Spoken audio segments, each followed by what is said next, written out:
نحمدہ ونصلی ونسلم علی رسولہ الکریم اما بعد فاعوذ باللہ من الشیطان الرجیم بسم اللہ الرحمن الرحیم ومن اعرض عن ذکری فإن له معیشۃ ضنکا۔ پارہ نمبر 16 سورہ طٰہٰ، رکوع نمبر 7، آیت نمبر 124 تا 128۔ دراصل آیات مذکورہ میں ومن اعرض عن ذکری میں ذکر سے مراد قرآن کریم ہے اور رسول اللہ مبارک صلی اللہ علیہ وسلم کی ذات مبارکہ بھی ہے، جیسا کہ دوسری آیت میں ذکر الرسولہ ہے۔ دونوں کا حاصل یہ ہے کہ جو شخص اللہ کے احکامات اور رسول اللہ صلی اللہ علیہ وسلم کی تعلیمات سے انحراف کرے، اعراض کرے، روگردانی کرے تو فإن له معیشۃ ضنکا، اور فرمایا ومن اعرض عن ذکری، جس نے منہ موڑا عن ذکری میرے ذکر سے، فإن له معیشۃ ضنکا، تو بے شک ان کی معیشت زندگی تنگ ہوگی۔ وَنَحْشُرُهُ يَوْمَ الْقِيَامَةِ أَعْمَى، اور قیامت کے دن ہم ان کو اندھا اٹھائیں گے۔ قَالَ رَبِّ لِمَ حَشَرْتَنِي أَعْمَى، وہ کہیں گا رب اے میرے رب، لِمَ حَشَرْتَنِي، کیوں اٹھایا مجھے، اعمیٰ اندھا، وَقَدْ كُنْتُ بَصِيرًا، اور تحقیق کے ساتھ میں تھا بینا، آنکھوں والا۔ قال كذلك، وہ فرمائے گا کہ اسی طرح اتت کا آیاتنا، تیرے پاس آئے تھے ہماری آیتیں، فنسیتہا، تو نے بلا دیا۔ وَكَذَلِكَ الْيَوْمَ تُنسَىٰ، اور اسی طرح آج ہم نے آپ کو بلا دیا۔ وَكَذَلِكَ نَجْزِي، اور اسی طرح ہم جزا دیتے ہیں، من اسرف، جو اسراف کرے، جو حد سے نکل جائے۔ وَلَمْ يُؤْمِنْ بِآيَاتِ رَبِّهِ، اور ایمان نہ لائے ہمارے آیتوں پر۔ وَلَعَذَابُ الْآخِرَةِ، اور آخرت کا عذاب اشد، بہت زیادہ سخت ہے۔ وَأَبْقَىٰ، اور باقی رہنے والا ہے۔ أَفَلَمْ يَهْدِ، پس کیا ہدایت نہیں دی، لہم انہیں، کم اہلکنا، کتنے ہلاک کر دی ہم نے، قبلہم ان سے پہلے، من القرون، قوموں میں سے، یمشون فی مساکنہم، جو چلتے پھرتے تھے اپنے مکانوں میں، یا فی مساکنہم، ان کے مکانوں میں۔ ان فی ذالک، بے شک اس میں، لآیات، نشانیاں ہے، لأولی النہیٰ، عقل مندوں کے لیے۔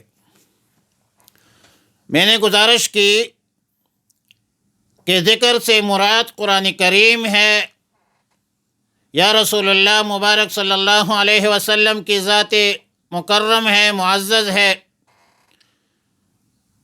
اور مطلب آیات کا یہ ہے کہ جو شخص اللہ کی احکامات قرآن کریم سے اعراض کرے، یا رسول اللہ صلی اللہ علیہ وسلم کی تعلیمات سے روگردانی کرے، اعراض کرے، فإن له معیشۃ ضنکا ونحشرہ یوم القیامۃ اعمیٰ، معیشت تنگ ہوگی اور قیامت کے دن اس کو اندھا اٹھایا جائے گا۔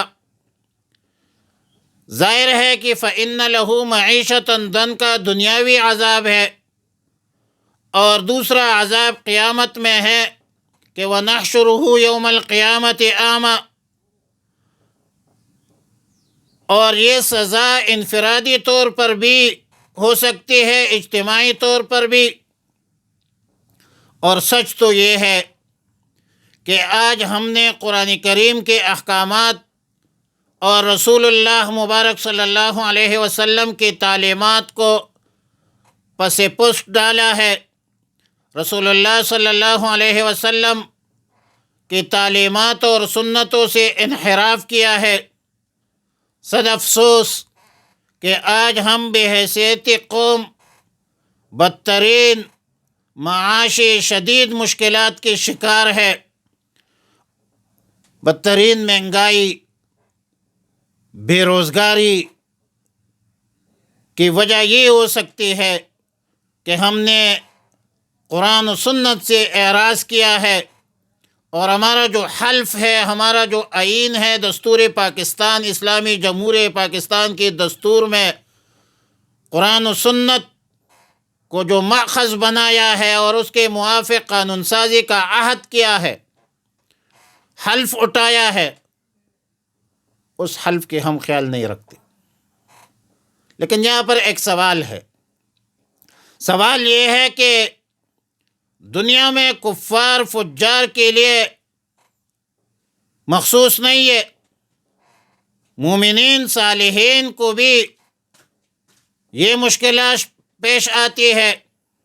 انبیاء علیہم السلام تو اشد بلاءً ہے، سب سے زیادہ مصائب مشکلات نیک لوگوں پر آتے ہیں، اور نحن معاشر الانبیاء اشد بلاءً ثم الامثل فالامثل، بخاری شریف میں اور دیگر احادیث کی کتابوں میں سیدنا حضرت سعد رضی اللہ تعالیٰ عنہ سے روایت منقول ہے کہ رسول اللہ صلی اللہ علیہ وسلم نے فرمایا کہ دنیا کی بلائیں اور مصیبتیں سب سے زیادہ انبیاء پر آتی ہے، اور سخت بلائیں مصیبتیں آتی ہے۔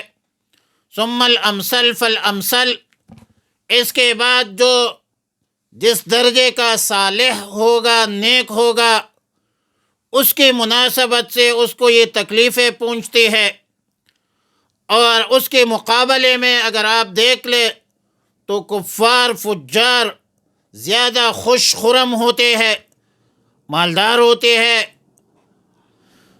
تو پھر ارشاد ربانی کہ ان کی معیشت تنگ ہوگی، آخرت کے لیے تو ہو سکتا ہے، لیکن دنیا میں یہ خلاف مشاہدہ معلوم ہوتا ہے۔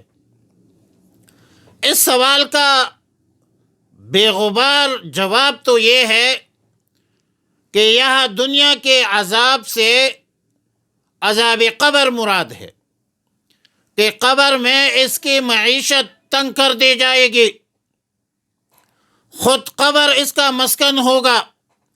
اور سیدنا ابو سعید الخدری رضی اللہ تعالی عنہ سے روایت ہے کہ زمین کو اسی طرح دبائے گی، اس کی پسلیاں ادھر ادھر نکل جائے گی، اور قیامت کے دن ہم اس کو یعنی قرآن سے اعراض کرنے والوں کو اندھا اٹھائیں گے، اور جب قبر سے اٹھائیں گے تو بصارت اور بصیرت دونوں سے محروم ہوں گے۔ تفسیر مظہری میں بحوالے مسند بزار بسند جید سیدنا ابو ہریرہ رضی اللہ تعالی عنہ سے منقول ہے کہ رسول اللہ مبارک صلی اللہ علیہ وسلم نے خود اس آیت کی تفسیر معیشتاً دنکا سے عذاب قبر سے کی ہے، کہ معیشتاً دنکا سے مراد عذاب قبر ہے، عالم قبر ہے۔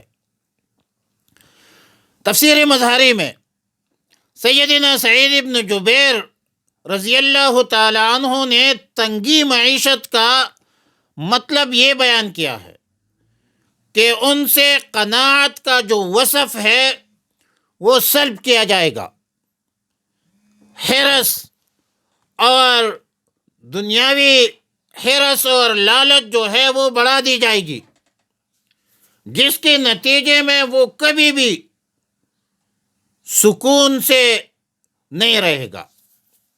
آیت نمبر 125 میں فرمایا قال رب لما حشرتنی اعمی وقد کنت بصیرا، قرآن و سنت سے اعراض کرنے والا وہ تعجب کی بنیاد پر کہے گا بروز قیامت کہ اے میرے پروردگار، آپ نے مجھ کو اندھا کر کے کیوں اٹھایا ہے؟ حالانکہ دنیا میں تو میں بینا تھا، دنیا میں تو میرے آنکھیں تھی، آج میرے آنکھیں کیوں نہیں ہے؟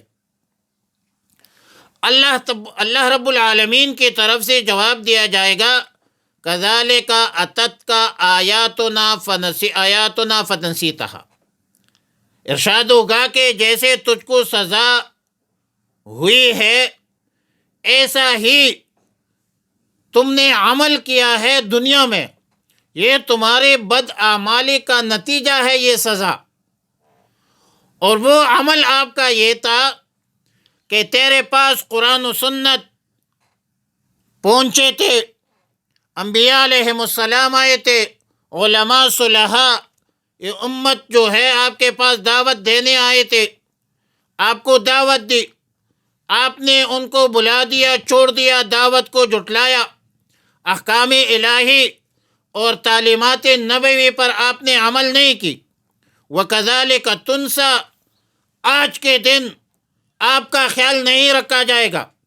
وَكَذَلِكَ مَنْ أَسْرَفَ وَلَمْ يُؤْمِنْ بِآيَاتِ رَبِّهِ، آج کے دن قرآن سے اعراض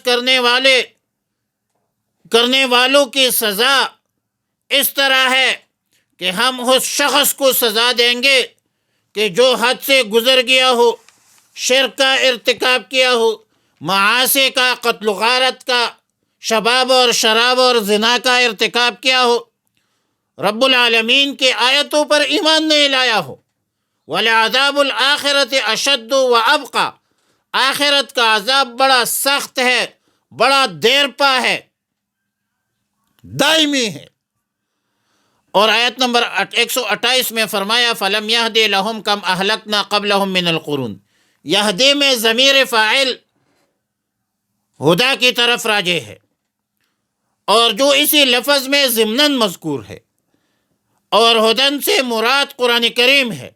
یا رسول اللہ صلی اللہ علیہ وسلم ہدن بمعنی ہدا ہادی کے معنی پر ہے۔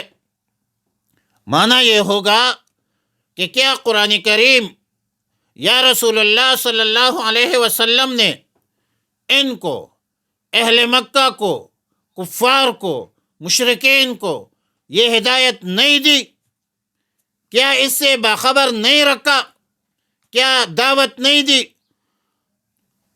اور یاد رکھو کہ تم سے پہلے کتنی امتیں گزر چکی ہے، کتنے قومیں گزر چکی ہے، کتنی جماعتیں گزر چکی ہے، جو اپنی نافرمانی اور اعمال سیئہ کی وجہ سے رب العالمین کے عذاب میں گرفتار ہوئے، ہلاک ہوئے، تباہ ہوئے، برباد ہوئے۔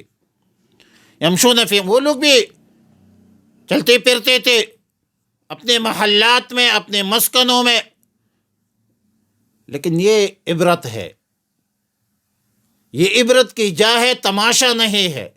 ان فی ذلک لآیات لأولی النہی، اس میں نشانیاں ہے عقل رکھنے والوں کے لیے۔ نہا نہیتن کی جمع ہے، عقل کو کہتے ہیں۔ بہرحال سابقہ کے واقعات، قصص پورے عالم انسانیت کے لیے موعظت ہے، عبرت ہے۔ جن لوگوں نے، جن قوموں نے اللہ کے احکامات اور رسول کی تعلیمات سے روگردانی کی ہے، میرے بھائیو، وہ نشان عبرت بن گئی۔